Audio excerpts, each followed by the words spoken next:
Hello everyone, welcome to BP Tutorials. আগের ভিডিওগুলিতে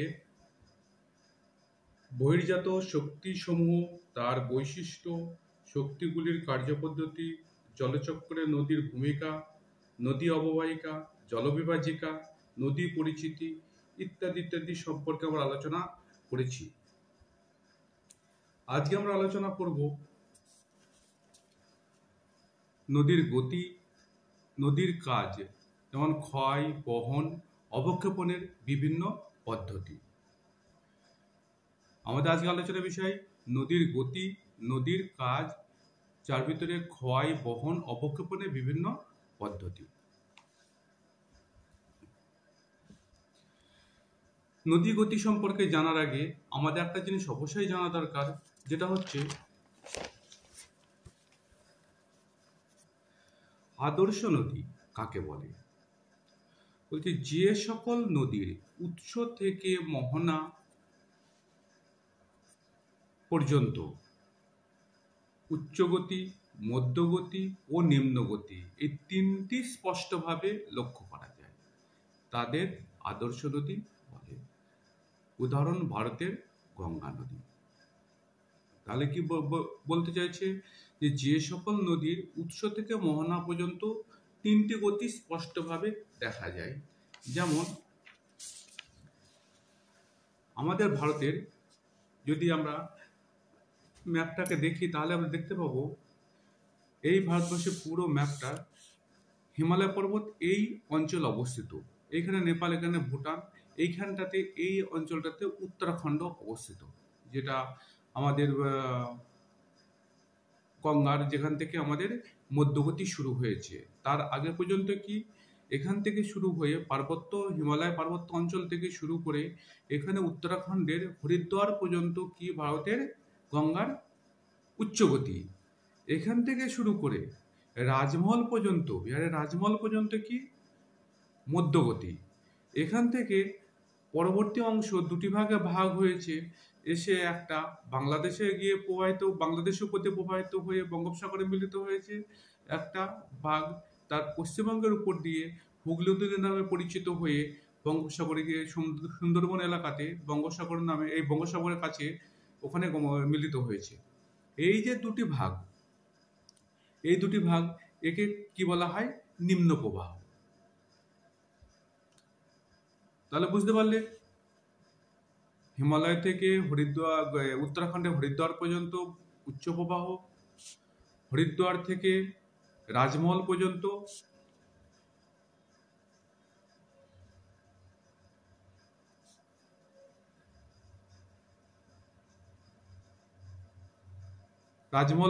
মধ্য প্রবাহ, রাজমহল থেকে বঙ্গোপসাগর পর্যন্ত নিম্ন প্রবাহ।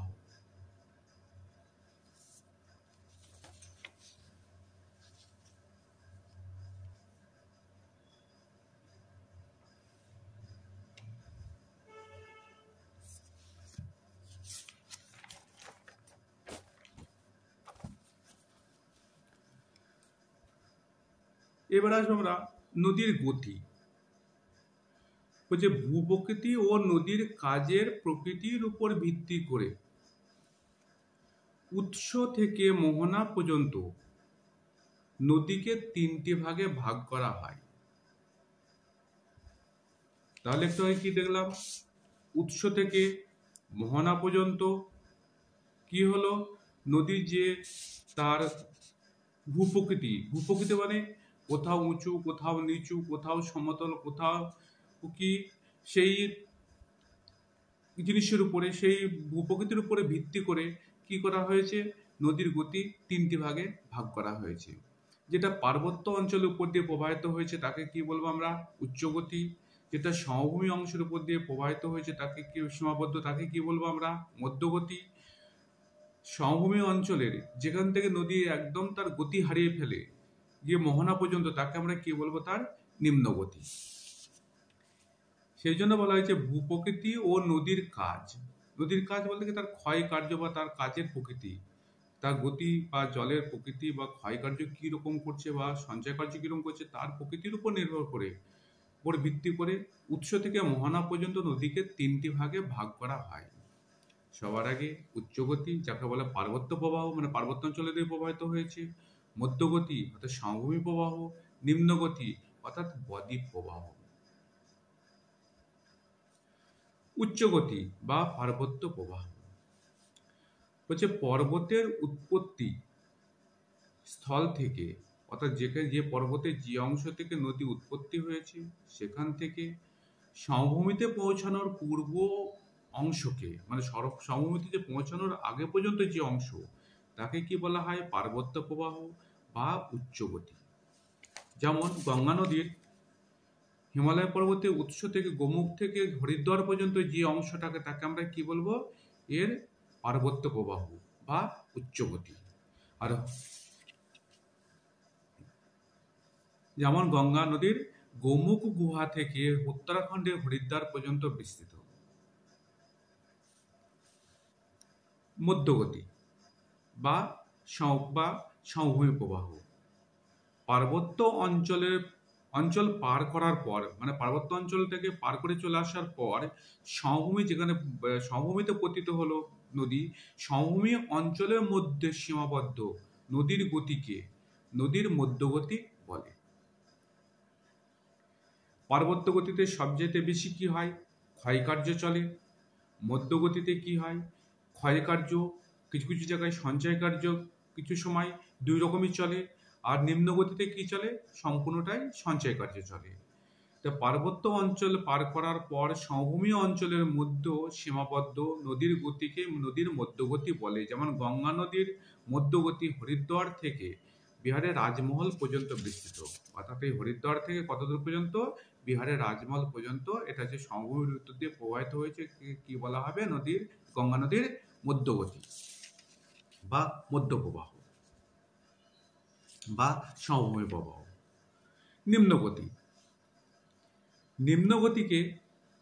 গতিতে নদীর ঢাল একেবারে কমে যায়। নদী সবসময় কি হয়? উচ্চ অংশ থেকে ধীরে ধীরে ঢাল বরাবর প্রবাহিত হয়। সেই জন্য বলছে কি যে নিম্নগতিতে কি হয়ে যায়? নদীর ঢাল একদম কমে যায়। তার গতি শ্লথ মানে কি একদম গতি কম হয়ে যায়। ফলে এই সময়ে ক্ষয়ের চেয়ে অনেক বেশি সঞ্চয় কার্য চলে। একটু আলোচনা করলাম আমরা যে ক্ষয়ের চাইতে বেশি কি হয়? সঞ্চয় কার্য নিম্নগতিতে হয়। মধ্যগতিতে ক্ষয় ও সঞ্চয় দুরকমই চলে, আর পার্বগতিতে সম্পূর্ণরূপে ক্ষয়কার্য চলে।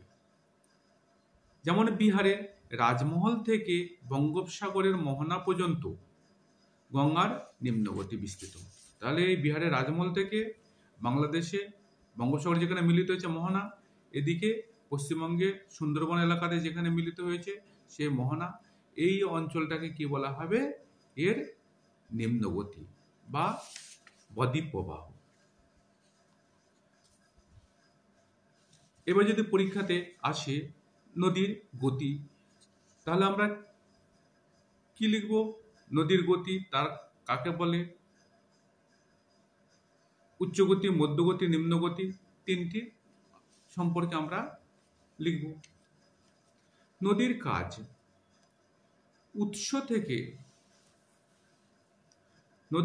উৎস থেকে মোহনা পর্যন্ত ভূমির রূপ পরিবর্তনের দৃষ্টিকোণ থেকে নদীর কাজকে 3 ভাগে ভাগ করা হয়।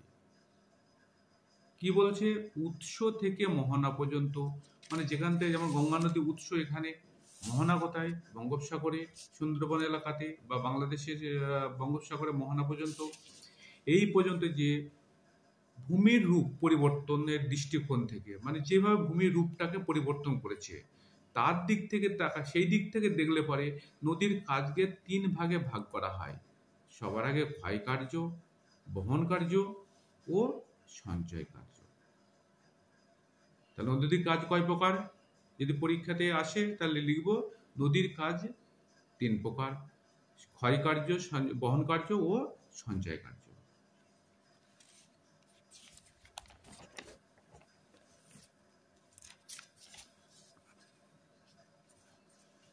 একটু আগে আমরা আদর্শ নদী সম্পর্কে জেনেছিলাম। এবার আসো নদীর ক্ষয় কার্য। নদীর জলস্রোতের দ্বারা ভূপৃষ্ঠের কোমল শিলাস্তর ভেঙে অপসারিত হওয়ার পদ্ধতিকে ক্ষয়কাজ বলে। নদী যখন পার্বত্য অঞ্চলে সৃষ্টি হয়, তার অনেক উপনদী এসে মূলনদীতে মিলিত হয়। যখন মূলনদীতে মিলিত হয়, আর পার্বত্য অঞ্চলে কি হয়, ভূমির ঢাল প্রচুর। সে ভূমির ঢাল বরাবর তোমরা কখনো উঁচু জায়গা থেকে জল ঢেলে দেখবে যে নিচের দিকে যখন জলটা পড়ছে তখন তার গতি অনেক বেশি। অথচ তারপরে যখন প্লেন এলাকাতে বা সমতল ভূমিতে এসে পড়ছে সেই জলটা, তার গতি একদম কমে যাচ্ছে। ঠিক ওই রকম পার্বত্য অঞ্চল থেকে যখন নদী প্রবাহিত হয় তখন সে প্রচন্ড গতিতে বেয়ে আসে নিচের দিকে, আর নদীর জলের স্রোত থাকে প্রচুর। সেই জলের স্রোতের দ্বারা ভূপৃষ্ঠের যে শিলাগুলো নরম শিলা, সেই শিলাস্তরকে কি করে ভেঙে টুকরো টুকরো করে দেয় এবং অপসারিত হওয়া মানে তাকে বয়ে নিয়ে চলে আসে। এই পদ্ধতিকে কি বলা হয়, ক্ষয় কাজ করে। নদীর ক্ষয় কাজ মূলত 3 প্রকারের হয়। নদীর ক্ষয় কাজ কয় প্রকারের হয়? 3 প্রকারের। কিরকম ক্ষয়? একটা উলম্ব ক্ষয়, মানে খাড়াখাড়ি জল যখন উপর থেকে সরাসরি নিচের দিকে পড়ছে, সেখান থেকে সে খাড়াখাড়ি ক্ষয় কাজ করছে, তাকে কি বলা হয়? উলম্ব ক্ষয়। অনুভূমিক ক্ষয় মানে ভূমির ঢাল বরাবর যে ক্ষয়, তাকে বলবো যে অনুভূমিক ক্ষয়। আর মস্তকমুখী ক্ষয়, মস্তকমুখী মানে কি? নদীর জলের প্রবাহের সামনে যদি কোনো বাধা আসে বা শিলা আসে, তাকে যে ক্ষয় করে বয়ে নিয়ে চলে, তাকে কি বলা হয়? মস্তকমুখী ক্ষয়। তাহলে কি জানলাম আমরা? যদি নদীর ক্ষয় কাজ কয় প্রকার যদি পরীক্ষাতে প্রশ্ন আসে, তাহলে কি বলবো? নদীর ক্ষয় কাজ মূলত 3 প্রকারের: উলম্ব ক্ষয়, অনুভূমিক ক্ষয় ও মস্তকমুখী ক্ষয়। এবার নদীর ক্ষয় কার্যের প্রক্রিয়া। এটা ক্ষয় কিভাবে হচ্ছে? 3 ভাবে হচ্ছে। ক্ষয় কার্যটা কি ভাবে, কি ধরনের প্রক্রিয়ার মাধ্যমে হচ্ছে, সেটা 5 ধরনের হয়। একটা হচ্ছে জলপ্রবাহজনিত ক্ষয়, এক ঘর্ষণ ক্ষয়, অবঘর্ষণ ক্ষয়, দ্রবণ ক্ষয় ও বুদবুদ ক্ষয়। তাহলে কয় প্রকার হয়ে গেল নদীর ক্ষয় কার্যের প্রক্রিয়া? 5 ধরনের: জলপ্রবাহজনিত ক্ষয়, ঘর্ষণ ক্ষয়, অবঘর্ষণ ক্ষয়, দ্রবণ ক্ষয় ও বুদবুদ ক্ষয়। জলপ্রবাহজনিত ক্ষয় নদীর জলের আঘাতে প্রবাহ পথে মানে নদী যে রাস্তা দিয়ে বয়ে চলেছে সেই পথে নদীর যে জলপ্রবাহ তার আঘাত পায়। সেই আঘাতের ফলে পার্শ্ব ও নিম্ন অংশ, পার্শ্ব মানে কি? পাশে নদীর, এবং নিম্ন অংশ মানে নিচের দিকে ক্ষয়কার্য হয়। সেই ক্ষয়কার্য হওয়ার প্রক্রিয়াকেই জলপ্রবাহজনিত ক্ষয় বলা হয়। তাহলে কি হলো? নদীর জলের আঘাতে প্রবাহ পথের পার্শ্ব ও নিম্ন অংশ ক্ষয় হওয়ার প্রক্রিয়াকে জলপ্রবাহ জনিত ক্ষয় বলে। দ্বিতীয় ক্ষয় কি? ঘর্ষণ ক্ষয়। নদী বাহিত নুড়ি পাথর একে অপরের সাথে আঘাত খেয়ে যে টুকরো টুকরো বালিকণাতে পরিণত হয়, একে কি বলা হয়? ঘর্ষণ ক্ষয়। যদি দুটো পাথর একে অপরের সাথে ধাক্কা মারা হয় বারবার, তাহলে কি হবে? পাথরগুলো টুকরো টুকরো হয়ে যায়। ঠিক ওইভাবে যখন জলের ভিতর দিয়ে প্রবাহিত হয়, তখন একে অপরের সাথে বারবার ধাক্কা খেতে থাকে। সেই নুড়ি পাথর বালি সেগুলো, ওই নুড়ি পাথর সেগুলো কি হতে থাকে? একে অপরের সাথে ধাক্কা খায়। ধাক্কা খাওয়ার ফলে সে কি হয়ে যায়? টুকরো টুকরো বালিকণাতে পরিণত হয়। এই যে বালিকণা পরিণত হওয়ার এই প্রক্রিয়াকে কি বলবো আমরা? ঘর্ষণ করবেন। একে অপরের সাথে ঘর্ষণ লেগে যে টুকরো টুকরো কণাতে পরিণত হওয়ার প্রক্রিয়াকে কি বলা হবে? এখানে ঘর্ষণ ক্ষয়। অবঘর্ষণ ক্ষয় নদীবাহিত নুড়ি পাথর প্রবাহ পথের পার্শ্ব তলদেশের বিভিন্ন রকম ক্ষয় কার্য চালায়। এর আগে কি দিলাম? জলের আঘাতে কি হয়ে গেল? ধাক্কা খেয়ে পার্শ্ব নিম্ন অংশ ক্ষয় করছে। দ্বিতীয়ত কি হলো? নুড়ি পাথর একে অপরের সাথে ধাক্কা খাচ্ছে। আবার কি হবে? সেই নুড়ি পাথর যখন একে অপরের সাথে ধাক্কা খাবে, ধাক্কা খাওয়ার সময় কি হবে? মাটির সাথে ধাক্কা খাবে।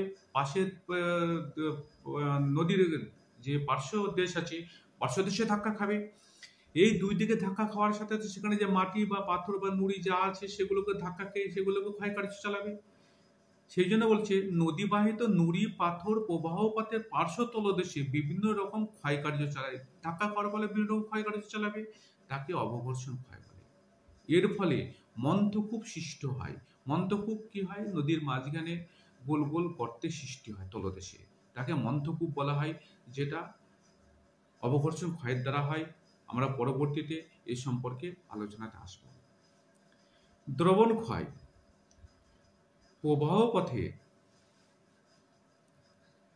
বিভিন্ন প্রকারের খনিজ লবণ, চুনাপাথর, ডলোমাইট ইত্যাদি জলে দ্রবীভূত হওয়াকে দ্রবণ ক্ষয় বলে। দ্রবণ অর্থাৎ মিশে যাওয়া। যেমন প্রবাহতে বিভিন্ন রকম খনিজ পদার্থ, জল যখন আসে, যে রাস্তা দিয়ে আসছে, সেখানটায় যে নুড়ি, পাথর, বালি বা মাটি যা কিছু আছে তার ভিতরে খনিজ লবণ বা খনিজ পদার্থ মিশ্রিত অবস্থায় থাকে, সেটা আমরা সকলেই জানি। সেই সব খনিজ পদার্থ বা খনিজ লবণ, চুনাপাথর, ডলোমাইট এগুলো কি হয়ে যায়, জলের সাথে মিশে যায়। মিশে যাওয়ার এই প্রক্রিয়াকে কি বলবো আমরা? দ্রবণ ক্ষয়।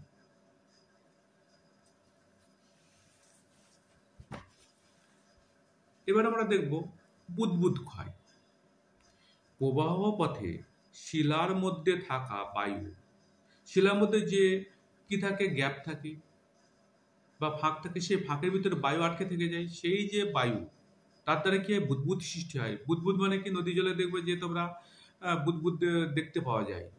যখন প্রবাহ পথে খেয়াল করলে পরে নদীতে গিয়ে বা যেখানে স্রোত থাকে সেখানে দেখলে পরে তোমরা বুদবুদ দেখতে পাবে। ও নদীর জলস্রোতের দ্বারা সৃষ্ট বুদবুদ। জল যখন পাককে যখন নিচে উপরে হয় তখন কি হয়, সে বাতাসকে নিচে উপরে বয়ে নিয়ে চলে যায় অনেক সময়। সে তার দ্বারা কি হয়, বুদবুদ সৃষ্টি হয়। তার দ্বারা সেই জন্য কি হয়, শিলাস্তরের উপর চাপ সৃষ্টি করে, যেটা বায়ুর চাপ সৃষ্টি করা বলে। সেই চাপটা সৃষ্টি করে ফলে শিলা কি হয়ে যায়, চূর্ণ বিচ্ছিন্ন হয়, ক্ষয় হয়। একে বুদবুদ ক্ষয় বলে। এই যে নদীর ক্ষয় কার্য, তাহলে কে কে নিয়ন্ত্রণ করছে এই ক্ষয় কার্যকে? জলবায়ু কিভাবে নিয়ন্ত্রণ করছে?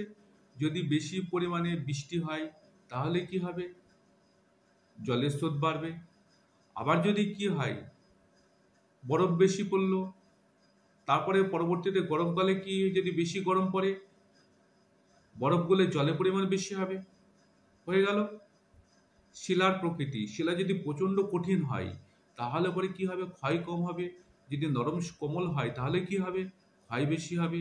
জলের পরিমাণ, জল কি পরিমাণ আছে, যদি জল বেশি পরিমাণে প্রবাহিত হয় তাহলে ক্ষয় বেশি হবে। জল যদি কম পরিমাণে প্রবাহিত হয়, ক্ষয় কম হবে।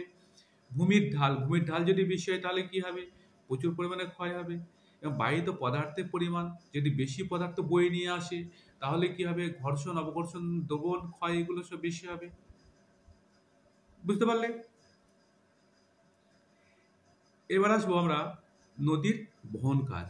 তাহলে ক্ষয় কাজ হয়ে গেল, এবার বহন কাজ, তার প্রক্রিয়া সম্পর্কে জানবো। নদীর ক্ষয় কার্যের ফলে সৃষ্ট ক্ষয়জাত পদার্থকে, আগে যেসব ক্ষয় হচ্ছিল সেগুলো কি বুঝলাম কিভাবে হয়, তার থেকে যে পদার্থগুলো তৈরি হচ্ছে তাকে কি বলা হবে, ক্ষয়জাত পদার্থ। মোহনার দিকে বয়ে নিয়ে যাওয়ার প্রক্রিয়াকে বহন কাজ বলে। অর্থাৎ নদীর ক্ষয় কার্যের ফলে সৃষ্ট ক্ষয়জাত পদার্থকে কোন দিকে বয়ে নিয়ে যাচ্ছে, নদী তার মোহনার দিকে, অর্থাৎ যেখানে গিয়ে নদী জলাশয়, হ্রদ, খাল, বিল যেখানেও মিলিত হয়েছে।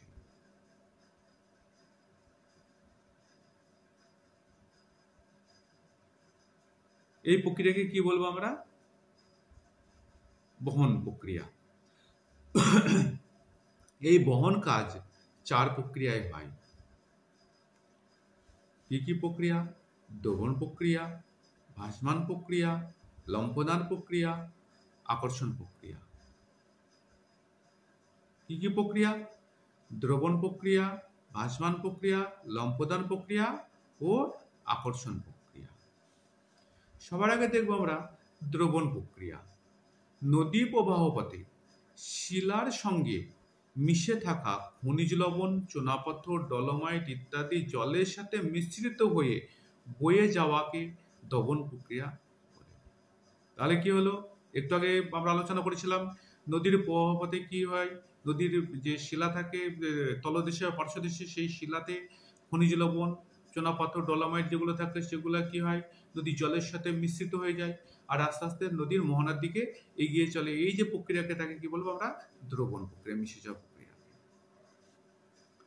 ভাসমান প্রক্রিয়া, নদীর জলের সাথে জৈব পদার্থ, অজৈব পদার্থ আর কি হয়, সূক্ষ্ম বস্তুকণা ছোট ছোট ভাসমান অবস্থায় বাহিত হওয়ার প্রক্রিয়াকে কি বলা হয়? ভাসমান প্রক্রিয়া বলে। আমরা নদীতে দেখেছি নানা রকম জৈব পদার্থ, অজৈব পদার্থ বা সূক্ষ্ম কণা কি হয় জলের সাথে এগিয়ে চলে ভাসতে ভাসতে। এই যে ভাসমান প্রক্রিয়ায় যে বয়ে যাওয়া, একে কি বলবো আমরা? ভাসমান প্রক্রিয়া। লম্ফদান প্রক্রিয়া। লম্ফদান মানে কি? লাফ দিয়ে দিয়ে চলা।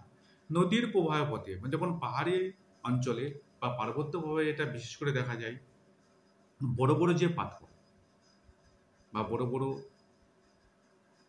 বোল্ডার, সেগুলা কি হয়? প্রবাহমান জলের মানে কি ধাক্কাতে তারা কি হয়?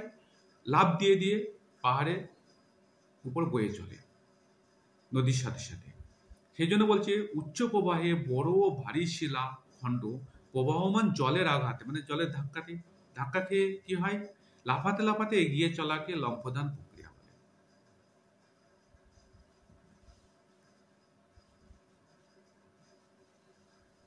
আকর্ষণ প্রক্রিয়া। মাধ্যাকর্ষণ শক্তির টানে নদীর জলের সাথে অন্যান্য পদার্থগুলি নিচের দিকে নেমে আসা। নিচের দিকে নেমে আসা মানে জলের নিচের দিকে না, জল যেদিকে প্রবাহিত হয়েছে পার্বত্য অঞ্চল থেকে সমতল ভূমি থেকে মোহনার দিকে যে বয়ে আসা, নেমে আসা, একে কি বলা হয়? আকর্ষণ প্রক্রিয়া বলে। যেমন আমরা নদীর ক্ষয়ের নিয়ন্ত্রক দেখেছিলাম, এবার আমরা কি দেখব? নদীর বহন ক্ষমতার নিয়ন্ত্রক। বহন ক্ষমতা কে কে নিয়ন্ত্রণ করছে? এখানেও জলের পরিমাণ যদি বেশি হয় তাহলে বহন ক্ষমতা বেশি হবে, গতিবেগ যদি বেশি হয় বহন ক্ষমতা বেশি হবে, প্রবাহ পথের ঢাল বেশি হলে ক্ষমতা বেশি হবে, বাহিত পদার্থের পরিমাণ ও ওজন। আর সবশেষে ঋতুভেদ। যদি বর্ষা ঋতু হয় জলের পরিমাণ বেশি হবে, বেশি হলে কি হবে? ক্ষয়ের পরিমাণ বেশি, এই বহন ক্ষমতা বেশি হবে। আর যদি শীত ঋতু হয়, গ্রীষ্ম ঋতু হয়, তখন প্রবাহ একটু কম হয়, সেখানটায় বহন ক্ষমতাও একটু কমে যায়।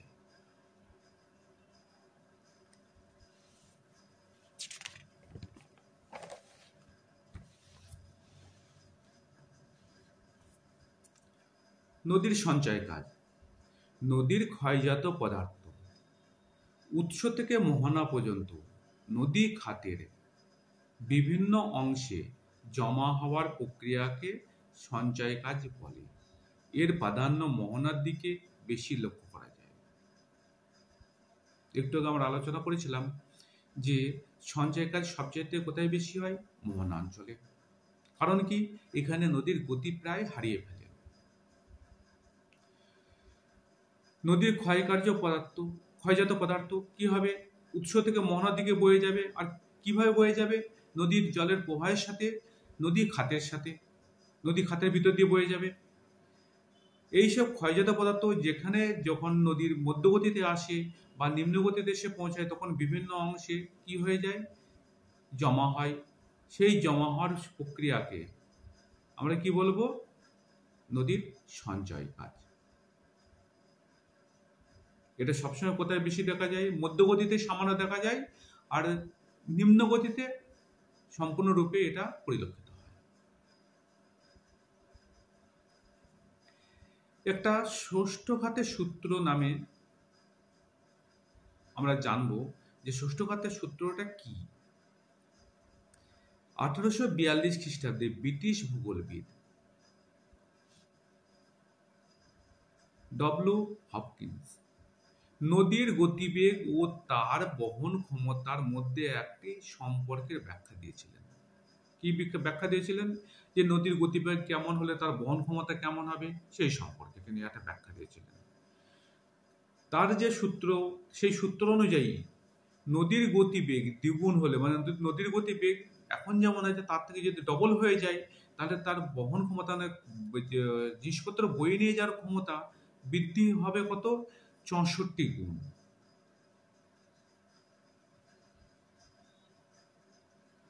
তাহলে কি বলছে? 1942 খ্রিস্টাব্দে ব্রিটিশ ভূগোলবিদ ডব্লিউ হপকিন্স নদীর গতিবেগ ও তার বহন ক্ষমতার মধ্যে একটি সম্পর্কের ব্যাখ্যা দেন।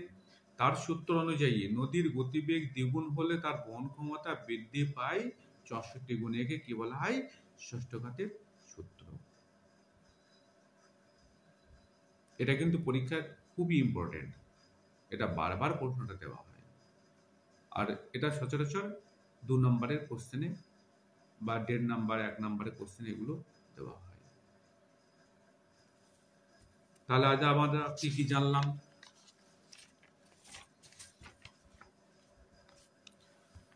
সবার আগে আদর্শ নদী কাকে বলে সেটা জেনেছি। নদীর গতি যে 3 প্রকার, উচ্চগতি, মধ্যগতি ও নিম্নগতি সম্পর্কে জানলাম।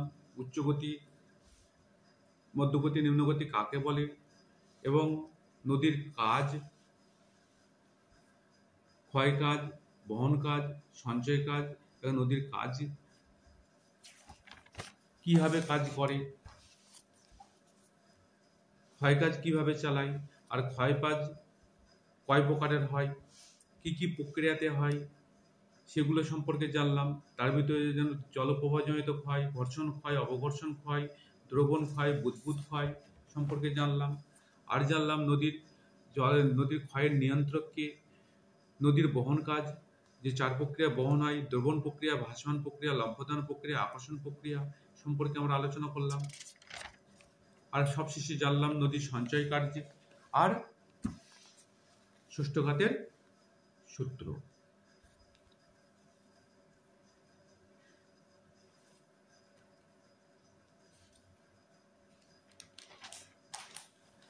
আমরা আগামী ভিডিওতে নদীর কাজের ফলে উচ্চ প্রবাহ, মধ্য প্রবাহে ও নিম্ন প্রবাহে সৃষ্ট ভূমিরূপ সম্পর্কে আলোচনা করব আমরা।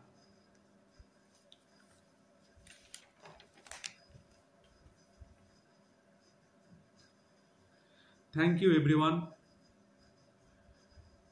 তোমরা প্রত্যেকটা ভিডিও যদি মন দিয়ে শোনো বা মন দিয়ে বোঝার চেষ্টা করো, আশা রাখছি কোথাও তোমাদের কোনো রকম অসুবিধা থাকবে না। প্রত্যেকটা প্রশ্নের উত্তর তোমরা পরীক্ষাতে খুব সহজভাবে দিতে পারবে। আর এই সহজভাবে দেওয়ার জন্য তোমাদের প্রত্যেকটা লেকচারকে দেখতে হবে। আর এই ভিডিওটি এবং এই পড়ানো তোমাদের যদি ভালো লাগে তাহলে তোমরা লাইক করবে, শেয়ার করবে। আর তোমরা যদি কেউ চ্যানেলে নতুন হয়ে থাকো তাহলে এই রকম কন্টেন্ট যদি পেতে চাও সাবস্ক্রাইব করবে এবং বেল আইকনটি অবশ্যই প্রেস করবে। বেল আইকন প্রেস করলে প্রত্যেকটা লেকচার তোমরা পেয়ে যাবে।